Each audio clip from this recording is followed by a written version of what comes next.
కదా కాలే మాత కదయ కలితాలక్తకరసం పిబేయం విద్యార్థి తవ చరణ నిర్ణేజన జలం. అవి ఎలా ధ్యానం చెయ్యాలో శ్లోకాలను అర్థమైతే కదావా అని మొదలు పెడతారు ఆ శ్లోకాన్ని కూడా. అక్కడ కూడా కదావా త్వం దృష్ట్వా, ఇక్కడ అమ్మవారి యొక్క పాదముల యొక్క నిర్వీజన జలం గురించి మాట్లాడతారు. కాబట్టి ఇప్పుడు నేను ఏ శ్లోకం చెప్పానో ఆ శ్లోకాన్ని అందరూ పట్టుకోవచ్చు, పట్టుకోకపోవచ్చు. కానీ మనకి శాస్త్ర నిర్ణయం ఏమిటంటే బ్రహ్మచారి, గృహస్థు, వానప్రస్థు, సన్యాసి అని 4 ఆశ్రమాలు. 4 ఆశ్రమాలలో ఉన్నటువంటి వారు పట్టుకున్న 4 ఆశ్రమాల్లో ఉన్న వాళ్ళకి తగినటువంటి అభ్యున్నతిని. ఎందుకని? ఒక ఆశ్రమానికి ఉన్న ధర్మం ఇంకో ఆశ్రమానికి ఉండదు. సన్యాసికి సంసారం లేదు, గృహస్థుకి సంసారం లేకుండా ఉండడు. బ్రహ్మచారి తిరిగి గురువు గారికి భిక్షాన్నం తీసుకొచ్చి భిక్షాన్నం చదువుకుని వేదం చదువుకుంటాడు. ఏకాదశి నాడు ఉపవాసం కూడా ఉండకూడదు బ్రహ్మచారి. బ్రహ్మచారి ధర్మం వేరు, గృహస్థు ధర్మం వేరు, వానప్రస్థు ధర్మం వేరు, సన్యాసి ధర్మం వేరు. అందుకని అందరూ ఒకలా ఒక మూర్తిని ఉపాసన చేయడం కుదరదు. ధ్యానంలో ఎవరి ధర్మానికి అనుగుణమైంది వారు పట్టుకోవాలి. ఆ ధర్మము బాగా ఉద్దీపింపబడేటట్టు 4 ఆశ్రమములలో ఉన్న వాళ్ళ దగ్గర నుంచి బాలుర నుండి వృద్ధుల వరకు అందరికీ వారి వారికి కావలసిన అభ్యున్నతిని అడగకుండా వారికి ఇచ్చేయగలిగినటువంటి స్వరూపముగా శాస్త్రము చేత నిర్ణయింపబడినటువంటి స్వరూపము దక్షిణామూర్తి స్వరూపం. అద్భుతమైనటువంటి స్వరూపం. ఆ దక్షిణామూర్తి స్వరూపాన్ని ఉపాసన చేసి ధ్యానం చేయడం కానీ మీకు వచ్చిందా, అది మీకు సకల ప్రయోజనాల్ని ఇచ్చేస్తుంది. చిన్న పిల్లలకి కూడా సమస్త శాస్త్రములు సరస్వతీ కటాక్షము. అందుకే రాజశ్యామలా పట్టుకున్నట్టు వీణ పట్టుకుంటాడు దక్షిణామూర్తి. మీరు శ్రీశైలం క్షేత్రంలో పెడుతున్నప్పుడు క్షేత్రం బయటే దక్షిణామూర్తి యొక్క మూర్తి ఉంటుంది, పెద్ద స్వరూపం. మీరు ఎప్పుడైనా చూడండి, వీణ పట్టుకుని ఉంటారు. సాధారణంగా దక్షిణామూర్తి అంటే మౌనవ్యాఖ్యా ప్రకటిత పరబ్రహ్మతత్వం యువానం వర్షిష్టాంతే వసదృషిగణైరావృతం బ్రహ్మనిష్టై ఆచార్యేంద్రం కరకలిత చిన్ముద్రమానందరూపం స్వాత్మారామం మురితవదనం దక్షిణామూర్తి మీడే. ఆయన వటవిటపి సమీపే భూమిభాగే నిషణ్ణం సకల మునిగణానాం జ్ఞానదాతారమారాత్ త్రిభువన గురుమీశం దక్షిణామూర్తిదేవం జనన మరణ దుఃఖచ్ఛేద దక్షన్నమామి. గురవే సర్వలోకానాం భిషజే భవరోగిణాం నిధయే సర్వవిద్యానాం దక్షిణామూర్తయే నమః. నిధయే సర్వవిద్యానాం. మీరు ఏమి అడగక్కర్లేదు. ఒక విద్యార్థి వెళ్ళి దక్షిణామూర్తిని ధ్యానం చేయడం వచ్చిందనుకోండి, అతనికి గొప్ప మేధస్సు సంకురిస్తుంది. మేధా దక్షిణామూర్తి. ఆయనకి గొప్ప జ్ఞాపక శక్తి పెరుగుతుంది. ఎన్ని విషయాలైనా సరే జ్ఞాపకంలో ఉంచుకోగలడు. భూపసభాంతరాళమన పుష్కళమక్చతురత్వము. వాక్య నిర్మాణమునందు కానీ విషయాన్ని చెప్పడంలో కానీ ఏ విధమైన వైక్లభ్యమును పొందడు. అంత చక్కటి వాక్య నిర్మాణ ప్రజ్ఞ, భావ ప్రకటనము చేయగలిగినటువంటి శక్తి అంకురిస్తుంది. ఎప్పుడూ సంతోషంగా ఉండగలడు. తుట్టతుదకి పరమేశ్వరుణ్ణి చేరగలడు. అంత గొప్ప స్వరూపం దక్షిణామూర్తి స్వరూపం.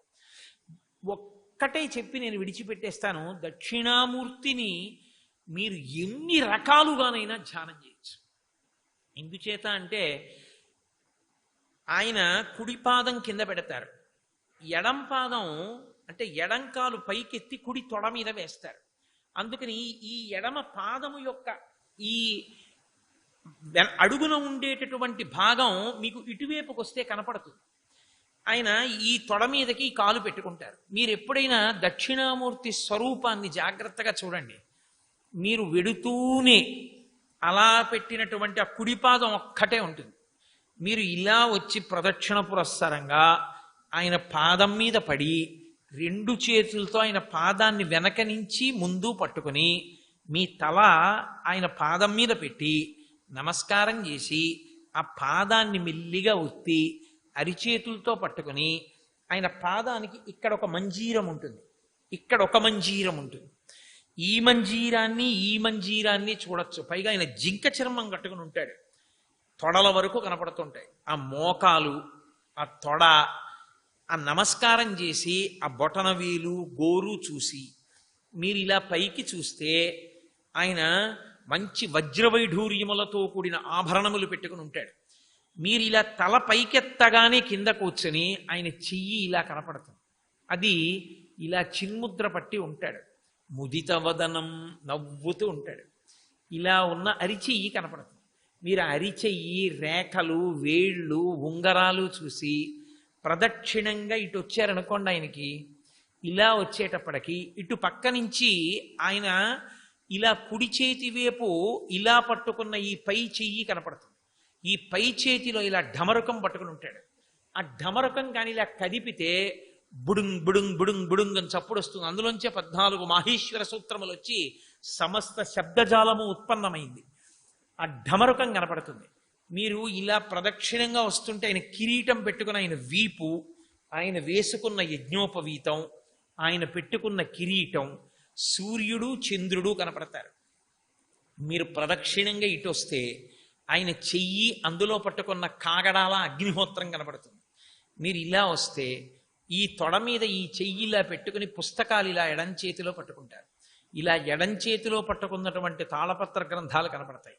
వేళ్ళు, గోళ్ళు, వేళ్ల సౌందర్యం, ఆ గీతలు, చెయ్యి, చేతికున్నటువంటి స్వర్ణ కంకణాలు అన్నీ ఈ ఇక్కడి నుంచి భుజం దగ్గర నుంచి కనపడతాయి. మీరు సాధన చేయడం మొదలు పెట్టారనుకోండి, ఒకసారి దక్షిణామూర్తికి రోజు ప్రదక్షిణం చెయ్యడం, పాదం మీద తలపెట్టి నమస్కారం చేయడం అలవాటు చేసుకున్నారనుకోండి, నన్ను నమ్మండి, మీరు నేను చెప్పింది క్రమక్రమంగా మీరు ఆయన పాదం ఒక్కదాని మీదే మీ మనసు ఉబలాట పడిపోతుంది. బా ఈ పూజ చేద్దాంలే, చేత్తో చేసే పువ్వులు వేస్తాను, వెయ్యనంటలేదు, ధ్యానం చేద్దాను రా అంటుంది. ఈ తీసి వేసి దాని మీద మక్కువ తగ్గిపోతూ ఉంటుంది. కానీ మానకూడదు. క్రమంగా మీ మనసు ఏమవుతుందంటే ఇంకా ప్రదక్షిణాలు అవి ఒప్పుకోదు. ఆ పాదం మీద పడిపోయి అలా పట్టుకుని ఆ గోరు గట్టిగా తగులుతుంటే, పాదం మెత్తగా తగులుతుంటే ముదమిన అనుభవిష్యామి హృదయే, మీరు బలవంతంగా రుద్దకూడదు, ఒకచోటే ఉండిపోతుంది. రోజు ప్రదక్షిణమే అనిపించింది అనుకోండి, మీరు ఆయనకి ఇలా నీరాజన వెత్తితే ఇలా ఆయన యొక్క చిన్ముద్ర, అలా ఢమరుకం, కిరీటం, సూర్యుడు చంద్రుడు, అవతల చెయ్యిలో అగ్నిహోత్రం, ఇలా దింపితే పుస్తకం ఉన్న చెయ్యి, ఆయన యొక్క మోకాలు, ఆయన యొక్క పాదం, యువతల వైపు నుంచి ఇలా పెట్టుకున్న పాదం, ఆ కాలు, ఆ పాదం ఇలా కనపడితే మీరు ఇలా నీరాజనం చూపించి నీరాజనపు వెలుగులలో దక్షిణామూర్తి స్వరూపాన్ని ధ్యానం చేస్తున్నారనుకోండి, మీకు ప్రదక్షిణంలో కదలిక కాళ్ళు చేతులతో కదులుతారు. ఒక్క చేత్తో నీరాజనాన్ని ఒక్కదాన్ని తిప్పుతూ పై కన్నులు కదలకుండా లోపల కన్ను కదులుతూ దక్షిణామూర్తిని చూస్తుంది. ఇప్పుడు మీకు ఏమైనా చప్పుడు వినపడినా చెవి పుచ్చుకున్నా ఇక మనసు పుచ్చుకోదు. పంచేంద్రియోన్మాదం అణిగిపోయి మనసు ఈశ్వరుని యందు అణిగిపోతుంది. అది క్రమక్రమంగా ఏకాగ్రతనిచ్చేస్తుంది. అప్పుడు అది ఏమవుతుందో తెలుసా? అనెస్థీషియా అని ఒకటి ఇస్తారు డాక్టర్. ఏదైనా ప్రధాన అవయవాన్ని కొంచెం లోతుగా కొయ్యాలనుకోండి, బాధ తెలియకుండా ఉండడం కోసమని అనెస్థీషియా ఇస్తారు, మత్తు. ఆ మత్తు ఇస్తే తెలియదు, వాళ్ళు దాన్ని ఏదో కోసి ఆ శరీరానికి ఆరోగ్యం కలిగేటట్టుగా చేసి మళ్ళీ కుట్లు వేసేస్తారు. కొంతసేపటికి వదిలిపెడుతుంది. మళ్ళీ ఆ నొప్పి తగ్గకుండా అది తగ్గిపోయేంత వరకు ఏదో ఆ నొప్పి తగ్గకుండా తెలియకుండా మాత్రలు ఇస్తారు. మీరు భగవంతుని యొక్క పాదముల దగ్గరికి వెళ్ళిపోవడం అలవాటైపోతుంది ధ్యానం. ఎందుకో తెలుసా? మీకు ఏ ఇబ్బంది కలుగుతోందని మీకు అనిపించనివ్వండి, బాహ్యంలో మీరు డిటాచ్ అవ్వడం మీకు వచ్చేస్తుంది. మీరు దాని నుంచి వదిలిపెట్టి భయరహితంగా మీరు ఆ ధ్యానంలోకి వెళ్ళిపోతారు. వెళ్ళిపోయి మీకు తెలియకుండా హాయిగా సంతోషంగా అలా ఉండిపోగలరు. అందుకే కొంతమంది మహాపురుషులు నాకు ఎనెస్థీషియా ఎందుకండి ఆపరేట్ చేసేసుకోండి అనగలిగారు. ఎందుకు అనగలిగారంటే వాళ్ళు వేరు వస్తువుని పట్టుకుని ఉండిపోగలిగారు. అంత గొప్ప స్థితిని ఇచ్చిన కారణం చేత ఏమవుతుందంటే మృత్యు ఆసన్నం అవుతున్నప్పుడు కూడా వాడు అయ్యి బాబోయ్ ఒళ్ళు చెమటలు పట్టేస్తున్నాయి, ఏమిటో గుండెలు నొక్కుకుపోతున్నట్టుంది, ఇలా అంటే ఏదో ఇంకోటి అనేవారు, అది కాదు కదా అని భయం వచ్చినప్పుడు వాడు ఏం చేస్తాడంటే ఉత్తర క్షణం విడిపోయి పరమేశ్వరుడి దగ్గరికి వెడతాడు. శివమహాపురాణంలో చెప్తారు, గృహస్థు శరీరం వదిలిపెట్టేటప్పుడు అలా ఏ గుండెపోటో వచ్చిందనుకోండి, వాడు తులసి కోట దగ్గరికి వెళ్ళి కూర్చోవాలి. కూర్చుని ధ్యానం చేస్తూ ఆ తులసి మట్టి ఉంటే మారేడు దళం, లేకపోతే తులసి మన్ను తీసి నోట్లో వేసుకుని దక్షిణాభిముఖుడై పరమేశ్వర ధ్యానమునందు మనస్సుని పెట్టేసి శరీరాన్ని నిప్పికి విడిచిపెట్టి దాని పతనమునకు సాక్షిగా ఉండి ఈశ్వర దర్శనము చేస్తూ ఎవడు విడిచిపెడతాడో ధన్య. నామానికి భాస్కర్ రాయల వారు చెప్తారు, ఆఖరి ఊపిరి ఈశ్వరుని యందుంది కాబట్టి వాడు అసలుకి అతనికి పునర్జన్మే లేదు. ధ్యానము వలన తుట్టతుద ప్రయోజనం అది. బతికున్నన్నాళ్ళు ప్రశాంతంగా ఉంటాడు. పరమేశ్వరుడి పాదములు పట్టుకుంటాడు కాబట్టి బాగా దగ్గరగా వెళ్ళిపోతాడు ఈశ్వరుడికి. ఆ ధ్యానమునందు చేసిన పువ్వులు నిజంగా శంకరుడి పాదముల మీద పడతాయి. ఈశ్వర కృప చేత కుటుంబం అంతా సంతోషంగా క్షేమంగా ఉంటుంది. కాబట్టి అంత గొప్ప స్థితి ధ్యాన స్థితి. నేను ధ్యానం గురించి అంతా చెప్పానని మీరు అనుకోవడానికి వీలు లేదు. నేను ముందే చెప్తున్నాను, నేను ధ్యానము అనే దాని మీద కేవలము విహంగ వీక్షణం ఒక్కటే చేశాను తప్ప నేను ధ్యానం గురించి పరిపూర్ణమైనటువంటి స్థాయిలో ప్రసంగం చెయ్యలేదు. నేను మొదటి నుంచి చెప్పాను మీతో, సమయం అనేటటువంటిది ఒకటి ఉంది కాబట్టి దాని వైభవాన్ని అందించేటటువంటి ప్రయత్నం ఒక్కటే నేను చేశాను. ఇక సత్యం కాబట్టి ధ్యానం పుష్పం, ధ్యానం పుష్పం తథైవచ సత్యమస్త విధం పుష్పం. 8వ పువ్వు సత్యము. సత్యం అనేటటువంటి పువ్వుకి అర్థమేమి అంటే 2 అర్థములతో ఉంటుంది. అసలు సనాతన ధర్మం అంత గొప్ప స్థాయిని ఇంకా ఏ ఇతర విశ్వాసము ఎందుకు పొందలేకపోయింది అంటే ఒక్కటే కారణం. 2 విషయాల్ని వాంగ్మయం అంతా చెప్తుంది. సత్యం వద, ధర్మం చరా, అంతే. సత్యమును చెప్పడమే సత్యమును చేరుకోవడానికి మార్గం. సత్యభాషణము కన్నా గొప్ప వ్రతము లేదు. అజామిలోపాఖ్యానం చేస్తూ పోతన గారు అంటారు, సత్యభాషణ నియమంబు నెరపినాడు అంటారు. ఎప్పుడూ అబద్ధము లేకుండుట. రామో దీర్ణాభిభాషతే అంటారు వాల్మీకి మహర్షి. త్రికరణ శుద్ధిగా ఉండుటకు సత్యమని పేరు. లోపల ఒకటి, నోటితో ఒకటి, చేసేది ఒకటి, 3 కాయక వాక్ మానసిక, 3 భంగిమలలో తిరిగితే, 3 దారులలో తిరిగితే అది సత్యము కాదు. 3 ఏకీకృతమైతే సత్యం. అందుకే 3 మీద సత్యం ఉండడానికి కారణం అదే. 3 ముళ్ళు వేయడం, 3 మాటలు ఆచమనం చేయడానికి కారణం అదే. ఈ 3 ఒకటైతే సత్యం. ఈ సత్యానికి సాధన ఎక్కడ ప్రారంభం చేస్తారంటే పూజలో. అందుకే పూజలో సత్యం ఎందుకు వస్తుంది అంటే పూజ సత్యము కావాలి. అంటే మీరు ఏమంటున్నారో అది మనసులో చూడాలి, మనసులో ఏం చూస్తున్నారో అది నోటితో అనాలి. హస్తయోహో అర్ఘ్యం సమర్పయామి అని నేను అన్నాను అనుకోండి, హస్తయోహో అర్ఘ్యం సమర్పయామి అంటే ఏమిటి దాని అర్థం? చేతిలో కాసి నీళ్లు నేను వేస్తే లోపలికి పుచ్చుకుంటారు అని, అంటే కొంచెం ఎక్కువ నీళ్లు పోస్తాను అని గుర్తు. ముఖే ఆచమనీయం సమర్పయామి అని నేను అన్నాను అనుకోండి, ఇప్పుడు నేను ఎక్కువ నీళ్లు పొయ్యను, మినపగింజ ములిగినంత నీరు 3 మాటలు పోస్తాను. ఆచమనీయం అంటే ఏమిటి? 3 మాటలేనా? మనం ఆచమనం అంటే 3 మాటలేనా పుచ్చుకుంటున్నాం? ఈశ్వరుడికైనా అంతే ఆచమనీయం అంటే. కాబట్టి 3 మాటలు వెయ్యాలి.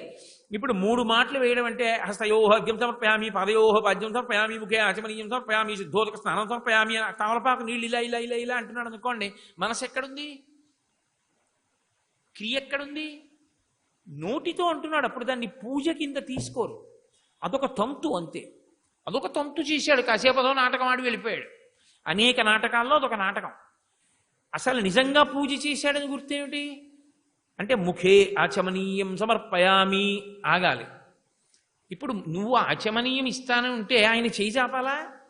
ఆయన ఇలా ముద్ర పట్టి ఆయన ఇలా చేయి చాపారనుకోండి, మీరు ఉద్ధరణితో మెల్లగా నీళ్లు పోసారనుకోండి, పరమేశ్వరుడు ఇలా చెయ్యి దగ్గరికి తీసుకుంటున్నాడు అనుకోండి.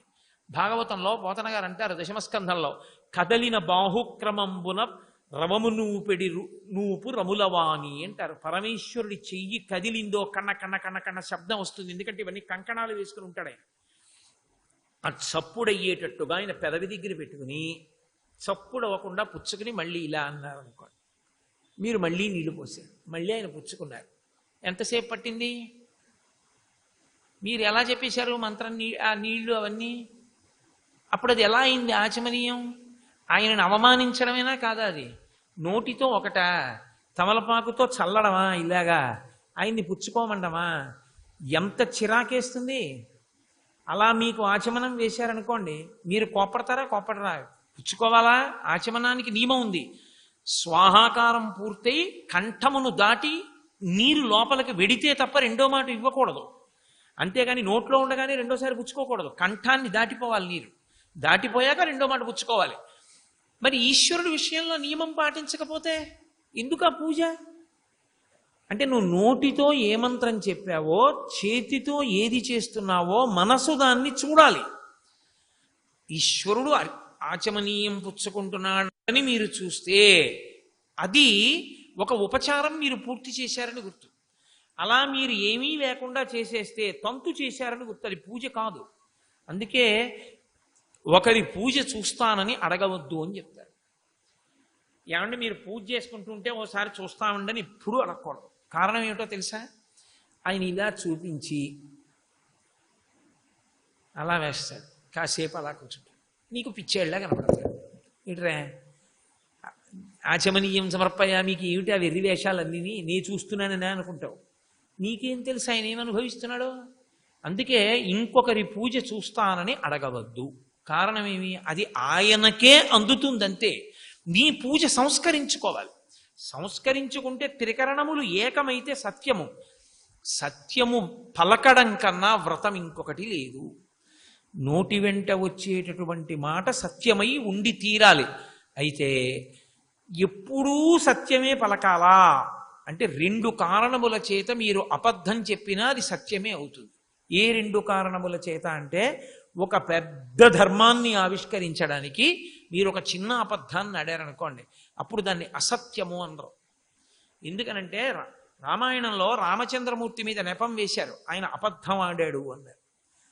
ఇప్పుడు అబద్ధం ఆడి ధర్మాత్మ సత్యసంధశ్చ రామో దాశరథిర్యది పౌరుషేచ ప్రతిద్వంద్వశరైనం జహిరావిణిం అనవలసి వచ్చింది లక్ష్మణస్వామి ఇంద్రజిత్తుని చంపినప్పుడు. మా అన్నయ్య రామచంద్రమూర్తి అబద్ధాలాడని వాడైతే అన్నాడు. లక్ష్మణుడికి తెలియదా ఎందుకు ఆ మాట అనడం? ఇంద్రజిత్తుని చంపేటప్పుడు అంటే లోకానికి చెప్పడానికి. ఎప్పుడు ఆడాడో రామచంద్రమూర్తి అబద్ధం అన్నాడు. ఆయన అరణ్యవాసానికి వెళ్ళిపోతున్నాడు. దశరథుడు వెళ్ళడానికి వీల్లేదని ఏడిచాడు, స్పృహ తప్పిపోయాడు. తండ్రిని సత్యమునందు నిలబెట్టాలి అని రథం ఎక్కి వెళ్ళిపోతున్నాడు. సుమంత్రుడు రథం తోలుతున్నాడు. కౌసల్యామాత నిజంగా అసలు ఆ వాల్మీకి మహర్షి వర్ణన వింటే మనకి కళ్ళంబట నీళ్ళు వస్తాయి. ఆ కౌసల్య జుత్తంతా విడిపోయి, నేను అంతఃపురం బయటికి వస్తున్నాను అందరూ చూస్తున్నారని కూడా లేకుండా హారామా హారామా నరుస్తూ గుండెలు బాదుకుని పరిగెత్తగలిగినంత పరిగెత్తి ఆమె చీర పాదములలో పడి నేల మీద పడిపోయి స్పృహ తప్పిపోయింది. దశరథుడు ప్రభువు అలా కనపడకూడదు. ఆయన కిరీటం లేకుండా జుత్తంతా చల్లుకుపోయి ఏడుస్తూ అంతఃపురగవాక్షంలోంచి గబగబా దిగిపోయి రామ రామ అంటూ రావడంలో ఉత్తరీయం జారిపోయి నేల మీద పడి స్పృహ తప్పాడు. అయినా కూడా రథం ఆగకుండా వెళ్ళిపోతుంటే ఆయనకి బాధ కలిగి, సుమంత్ర నువ్వు నా సేవకుడివి, నా మంత్రివి, నిన్ను నేను ఆజ్ఞాపిస్తున్నాను, నేను ప్రభువుని ఇంకా ఇక్కడ రాజ్యానికి, నువ్వు రథం ఆపేయి అన్నాడు. సుమంత్రుడు రథం ఆపుతున్నాడు. రాముడు అన్నాడు రథం తోలేయి అన్నాడు. రథి మాట వినాలి సారథి. సుమంత్రుడు అన్నాడు నువ్వు రథివి, రథం తోలమన్నావు తోల్తాను, నిన్ను దింపి ఇంటికి వచ్చిన తర్వాత ప్రభువు నేను రథం ఆపమంటే నువ్వెందుకు ఆపలేదని అడిగితే నేనేం చెప్పన్నాడు. రథచక్రముల సవ్వడిలో మీరు ఆపమన్న విషయం నాకు వినపడలేదని చెప్పేయాడు. సుమంత్ర నువ్వు నా సేవకుడివి, నా మంత్రివి, నిన్ను నేను ఆజ్ఞాపిస్తున్నాను, నేను ప్రభువుని ఇంకా ఇక్కడ రాజ్యానికి, నువ్వు రథం ఆపేయి అన్నాడు. సుమంత్రుడు రథం ఆపుతున్నాడు. రాముడు అన్నాడు రథం తోలేయి అన్నాడు. రథి మాట వినాలి సారథి. సుమంత్రుడు అన్నాడు నువ్వు రథివి, రథం తోలమన్నావు తోల్తాను, నిన్ను దింపి ఇంటికి వచ్చిన తర్వాత ప్రభువు నేను రథం ఆపమంటే నువ్వెందుకు ఆపలేదని అడిగితే నేనేం చెప్పన్నాడు. రథచక్రముల సవ్వడిలో మీరు ఆపమన్న విషయం నాకు వినపడలేదని చెప్పేయాడు. అబద్ధం చెప్పడం ఒకటి, అబద్ధం చెప్పించడం ఒకట, అబద్ధమేగా మరి. కాబట్టి రాముడు అబద్ధం ఆడాడు అన్నారు. రాముడు జీవితం మొత్తం మీద అబద్ధం ఆడని వాడు కాడు అన్నారు. కానీ రాముడు అబద్ధం ఆడలేదు అని లక్ష్మణుడు నిరూపించాడు. లేకపోతే ఇంద్రజిత్ ఎలా చచ్చిపోతాడు? ఏ అస్త్రానికి చచ్చిపోని వాడు ధర్మాత్మ సత్యసంధశ్చ రామో దశరథిర్యది పౌరుషేచ ప్రతిద్వంద్వశరైనం జహిరావిణిం. మా అన్న సత్యసంధుడైతే ఇంద్రజిత్ పడిపోతాడన్నాడు. రావణిం అంటే రావణుని కుమారుడు. చచ్చిపోయాడా లేదా ఇంద్రజిత్? కాబట్టి రాముడు అసత్యం పలకలేదు. ఎలా పలకలేదని అడిగారు. రాముడు కానీ నిజంగా రథాన్ని ఆపేస్తే దశరథుడు కౌసల్య వచ్చి రథానికి అడ్డం పడుకుంటారు. మా మించి వెళ్ళాలి రథం అంటారు. అప్పుడు రాముడు రథం దిగి లోపలికి వచ్చేయాడు. రాముడు రథం దిగి లోపలికి వచ్చేసాడు అనుకోండి, రాముడికి రాజ్యం ఇచ్చారనుకోండి, ఎవరు భ్రష్టుడైపోతాడు? దశరథుడు భ్రష్టుడైపోతాడు. తనిచ్చిన మాట నిలబెట్టుకోలేదు, సత్యభ్రష్టుడైపోతాడు. తండ్రిని సత్యము నుండి భ్రష్టుణ్ణి చేస్తే ఆయనకి ఇక స్వర్గలోకం ఉండదు, శాశ్వతంగా నరకానికి వెళ్ళిపోతాడు. తండ్రిని ఉద్ధరించడం పుత్రధర్మం. తండ్రి ఇచ్చిన మాట సత్యం కావాలి. తండ్రి బెంగ పెట్టుకుంటున్నాడు, ఈ బెంగ రేపు కాకపోతే ఎల్లుండి, ఎల్లుండి కాకపోతే మరునాడు తీరుతుంది. తండ్రిని సత్యమునందు నిలబెట్టలేని కొడుకు కొడుకే కాడు. తండ్రిని సత్యమునందు నిలబెట్టడానికి ఓ చిన్న సత్యం చెప్పి తండ్రి యొక్క ధర్మాన్ని నిలబెట్టాడు. పెద్ద ధర్మాన్ని నిలబెట్టడానికి చిన్న అబద్ధం ఆడడం ఎప్పుడూ అధర్మం కాదు, అసత్యం కాదు. కానీ నీకు ధర్మాధర్మ వివక్ష తెలిసి ఉండాలి. నువ్వే అన్నింటికీ తీర్పు చెప్పేసుకుని నేను మంచిదానికి అబద్ధం చెప్పానండి అని చెప్పుకుంటూ వెళ్ళిపోకూడదు. నీకు ఆ ధర్మాధర్మ వివక్ష తెలిసిన వాడివై ఉండాలి. 2, ప్రభువు దేశరక్షణ కొరకు తన యొక్క దేశ సరిహద్దుల్ని రక్షించుకోవడం కోసం, దేశం లోపల ఉండేటటువంటి రహస్యములు ఇతర దేశములకు తెలియకుండా ఉండడం కోసం ఆయన ఇతర దేశముల వారితో మాట్లాడేటప్పుడు ఆ లౌక్యాన్ని ప్రదర్శిస్తూ ఒక్కొక్కసారి అబద్ధం ఆడవలసి వస్తుంది. అది రాజధర్మమునందు దోషము కాదు. కౌటిల్యుడు నిర్ధారించాడు అర్థశాస్త్రంలో. పాపం ఆయన ఉన్న మాట చెప్పాడని ఆయనంతా అక్కర్లేనివి అటువంటి చిత్ర విచిత్రమైన నీతులు చెప్పాడన్నాడు. కాదు, సత్యం అంటే అంతే, అలాగే చెప్పాలి. లేకపోతే గాంధీ గారు చెప్పిన సత్యంలా అందరూ ఉండాలి అంటే సాధ్యం కాదు. అసలు అది ఆచరణాత్మకము కాదు. నిజంగా సత్యము అంటే ఒక్కొక్క చోట మినహాయింపు ఉంటుంది. ఎందుకంటే అన్నిటికన్నా గొప్పది ధర్మం. ధర్మం నిలబడాలి, ధర్మానికి ఆలంబనంగా సత్యం నిలబడాలి. అంతే తప్ప నేను మాట్లాడేశానంటే ధర్మం ఏమైపోయినా నాకు అనవసరం అనకూడదు. పెద్ద ధర్మం నిలబడడం ప్రధానమవుతుంది. కానీ వాక్కు మాత్రం ఎప్పుడూ సత్యవాక్కు కావాలి. నోటి వెంట ఎప్పుడూ సత్యమునే పలకగలగడం అనేటటువంటిది గొప్ప వ్రతం. మీకు హరిశ్చంద్రియం తెలుసు. మహానుభావుడు సత్యవాగ్దురంధరుడై ఎంత గొప్పవాడయ్యాడో. అందుకే ఇప్పటికీ కుష్ఠరోగంతో బాధపడుతున్నటువంటి వాళ్ళు, భయంకరమైన చర్మ వ్యాధులతో ఉన్న వాళ్ళని చూస్తే 3 మాటలు సత్యహరిశ్చంద్ర సత్యహరిశ్చంద్ర సత్యహరిశ్చంద్ర అంటారు. తద్దోష నివారణ అవుతుందని. కాబట్టి అటువంటి స్థాయిని పొందాడు. వాక్కు సత్యమునకు ఆలవాలము కావాలి. ఈ విషయంలో నేను ఎప్పుడో చదివాను, స్ఫురణలో ఉందో లేదో నాకు జ్ఞాపకం లేదు. దేవీ భాగవతంలో ఒక ప్రత్యేకమైనటువంటి ఉపాఖ్యానం ఒకటి ఉంది. నాకు పేర్లు సరిగ్గా జ్ఞాపకం ఉంటే, దేవదత్తుడు అని ఒక బ్రాహ్మణుడు, ఆయనకి సంతానం లేదు. ఆయన సంతానార్థి ఒక ఇష్టి చేశాడు. ఇష్టింతేహం కరిష్యామి పుత్రీయాం పుత్ర కారణాత్ అంటాడు కదా దశరథుడు. అలా ఒక ఇష్టి చేశాడు. ఇష్టి అంటే ఒక హోమం చేశాడు. ఆ హోమం చేస్తున్నప్పుడు అక్కడ గోభిలుడు అనబడేటటువంటి ఒక బ్రాహ్మణుణ్ణి తీసుకొచ్చి ఉద్గాతగా నియమించాడు. ఆయన సామవేదగానం చెయ్యాలి. ఆయన సామగానం చేస్తున్నాడు. సామగానం చేసేటప్పుడు చాలా దీర్ఘంగా పలకవలసి ఉంటుంది. చాలా అద్భుతంగా ఉంటుంది సామగానం. మీరు ఎప్పుడైనా విన్నారో లేదో నాకు తెలీదు. శ్రీశైల దేవస్థానంలో ఒక సామవేద పండితులు ఉన్నారు. వారు సామవేదంలో మంత్రాల్ని కొన్నిటిని చేత్తో వీణ పట్టుకున్నట్టే ఇలా పట్టుకుని, వీణ లేకుండానే వీణ పట్టుకున్నట్టు పట్టుకుని ఆయన సామవేద పఠనం చేస్తారు. ఆయన సామ మంత్రం చెప్తూ చేతులతో ఇలా అంటూ చెప్తే మీరు కళ్ళు మూసుకుని వింటే మీకు వీణానాదం వినపడుతున్నట్టే వస్తాయి ఆ మంత్రాలు. నేను శ్రీశైలంలో భాగవతం చెప్పి తిరిగి వచ్చేసేటప్పుడు ఆయన నన్ను అమ్మవారి గుడి దగ్గర కూర్చోబెట్టి ఆశీర్వచనం చేస్తూ సామగానం చేశారు. అలా అది నేను బయట మళ్ళీ మైక్రోఫోన్స్లో విని తెల్లబోయాను. వీణలో వినబడినట్టే ఉంటుంది, అంత గొప్పగా ఉంటుంది. అందుకే దాని పేరు సామ. సామ అంటే శాంతి. సామవేద మంత్రాలు వింటే చాలు మనశ్శాంతి కలుగుతుంది. దాని పేరే సామవేదము. అందుకే వేదానాం సామవేదోస్మి అంటాడు పరాత్పరుడు భగవద్గీతలో. అటువంటి సామగానం చేసేటప్పుడు బాగా ఊపిరిని బిగపట్టాలి. ఒక్కొక్కసారి ఆ గానం చేసి ఊపిరి తీసి మళ్ళీ ఆ మంత్రాన్ని దీర్ఘంగా గానం చేసేటప్పుడు స్వరభంగం అవుతుంది, స్వరం తప్పుతుంది. అది పెద్ద దోషంగా చెప్పరు శాస్త్రంలో. ఆయన స్వరభంగం చేశాడు. కోపం వచ్చింది దేవదత్తుడికి. మూర్ఖుడా స్వరభంగం చేశావు అన్నాడు. ఆయనకి చాలా బాధ కలిగింది. నేను ఇంత కష్టపడి సామగానం చేస్తుంటే నన్ను మూర్ఖుడు అంటావా? నీకు మూర్ఖుడు కుమారుడిగా కలుగుగాక అన్నాడు. ఇంత నేను ఇష్టి చేస్తే మూర్ఖుడు కొడుకుగా పుట్టడం కన్నా కొడుకులు లేకపోవడం మంచిది, నన్ను అనుగ్రహించవలసింది అని మళ్ళీ వెళ్ళి ఆ గోభిలుడి పాదాల మీద పడ్డాడు దేవదత్తుడు. ఆయన మళ్ళీ ప్రసన్నుడై అన్నాడు, మూర్ఖుడు పుడతాడు కానీ తర్వాత మహాపండితుడు అవుతాడు అన్నాడు. కొడుకు పుట్టాడు. ఆయనకి ఉతధ్యుడు అని పేరు పెట్టారు. ఆయనకి ఏదో పాపం 8వ ఏట ఉపనయనం చేశాడు, సంధ్యావందనం నేర్పాడు, గాయత్రి నేర్పాడు. ఒక్క అక్షరం పట్టుపడలేదు, బ్రాహ్మణ శాపం. మూర్ఖుడు, ఇలాంటి కొడుకు వీడు లేకపోయినా బాగుండేదని తిడుతూ ఉండేవారు. ఆయనకి బాధ కలిగి కొంచెం పెద్దవాడైన తర్వాత ఎందుకు పనికిరాను నన్ను తిడుతున్నారని గంగా తీరానికి వెళ్ళిపోయాడు, ఇంట్లో చెప్పకుండా.